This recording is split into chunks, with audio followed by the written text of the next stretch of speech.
Journalist గారు మునీర్ గారు మరి ఒక 6 నెలలు దాదాపుగా క్యాన్సర్ తోని బాధపడి వారు నిన్న మొన్ననే మరి జరిగిపోయినటువంటి విషయం తెలుసుకొని ఇక్కడికి రావడం జరిగింది.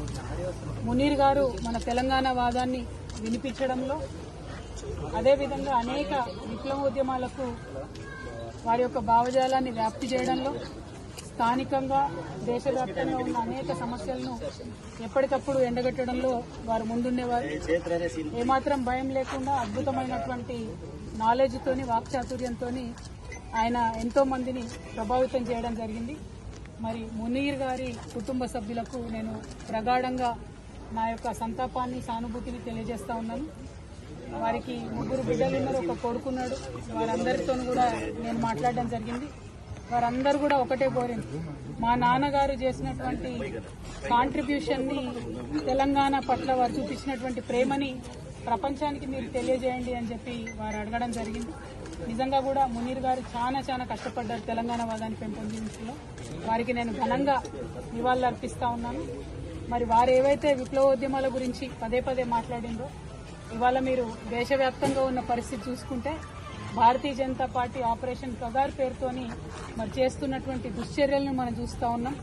మరి మావోయిస్ట్ పార్టీ జనరల్ సెక్రటరీ గారు నంబాల కేశవరావు గారు వారు ఎన్కౌంటర్లో మృతి చెందితే కనీస మానవత్వం చూపించి అంతిమ సంస్కారం కోసం కుటుంబ సభ్యులకు మృతదేహాన్ని ఇచ్చేటటువంటి సంస్కారం కూడా లేనటువంటి పార్టీ భారతీయ జనతా పార్టీ. ఈ వైఖరిని మేము చాలా తీవ్రంగా ఖండిస్తున్నాం.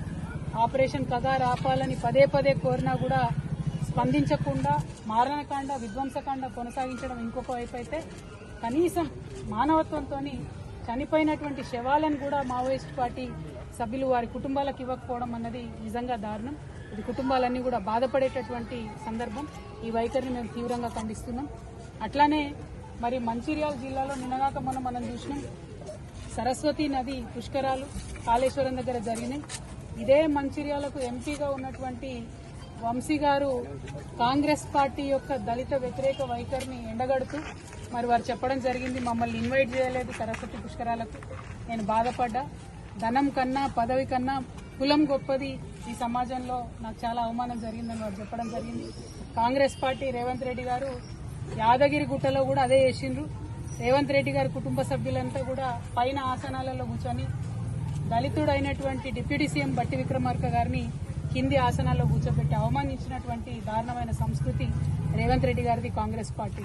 మరి 2 పార్టీల వైఖరి కూడా మరి సమసమాజ నిర్మాణానికి గాని, ప్రోగ్రెసివ్ థాట్ ప్రాసెస్ గాని వ్యతిరేకంగా పనిచేస్తున్నటువంటి సందర్భాన్ని మునీర్ అన్న లాంటి జర్నలిస్టులు అందరూ కూడా తమ కళాలు జుల్పించి మరి వ్యతిరేకించాల్సినటువంటి అవసరం ఉందని చెప్పి ఈ మంచిర్యాల గడ్డ నుంచి నేను పిలిపిస్తా ఉన్నాను. ఎందుకంటే మంచిర్యాల అంటే మనందరికీ తెలుసు, పోరాటాల పటిమ ఉన్నటువంటి ప్రాంతం. మరి ఇక్కడ ఉండేటటువంటి వారందరం కూడా నిర్బంధంగా ఖండించాల్సినటువంటి 2 చర్యలను కూడా ఈ సందర్భంగా గుర్తు చేసుకుంటూ, మరి మునీర్ అన్న ఆత్మకు శాంతి కలగాలని మనస్ఫూర్తిగా కోరుకుంటూ, వారి కుటుంబ సభ్యులకి మరొకసారి ప్రగాఢంగా నా యొక్క సానుభూతిని నేను తెలియజేస్తున్నాను. Thank you. జై తెలంగాణ.